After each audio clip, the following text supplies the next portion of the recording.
Ce que sont les ombres chinoises. En d'autres termes, est-ce qu'on va arriver à modifier la taille, la forme et la couleur d'ombre portée sur un écran? Donc pour préparer une fête de retrouvailles, des élèves du collège ont besoin d'un décor pour un spectacle. On a donc Floppy. Floppy est un petit papillon. Et le thème de leur spectacle, ce sera les insectes des champs.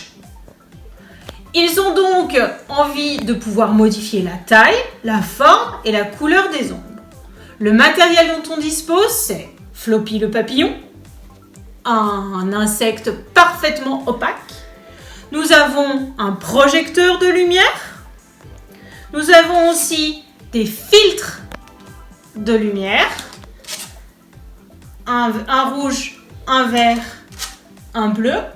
Et puis, nous avons un écran blanc. Donc, je vous ai laissé réfléchir au protocole expérimental.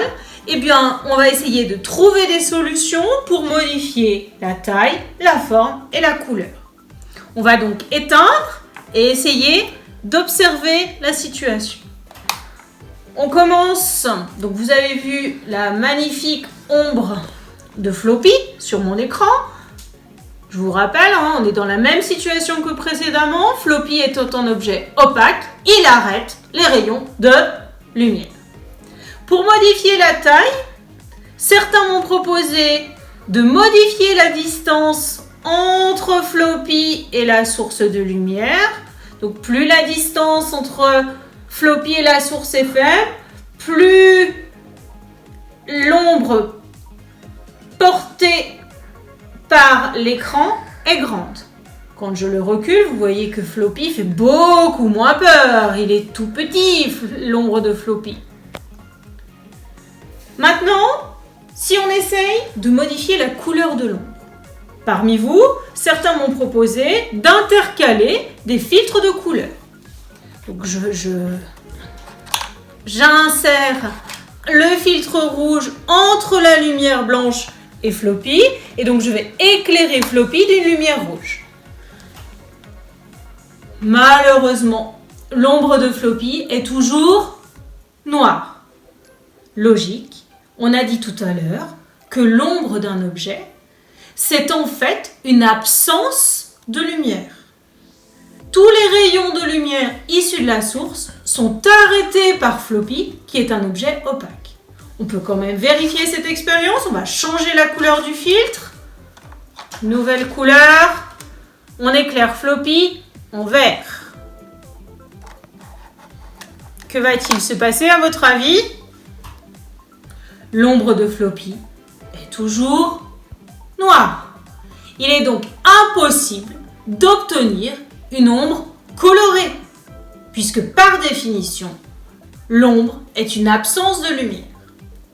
La dernière chose qu'on avait envie de modifier, c'était, après avoir modifié la taille, après avoir modifié la couleur, on voulait modifier cette fois-ci la forme. Alors, la première idée qui nous vient, c'est de se dire, si on veut modifier la forme, on change l'objet. C'est sûr que si à la place de Floppy, je mets le gros dinosaure, l'ombre va être modifiée. Oui, on a un dinosaure au-dessus d'un papillon. La deuxième possibilité, c'est de tourner la figurine de Floppy.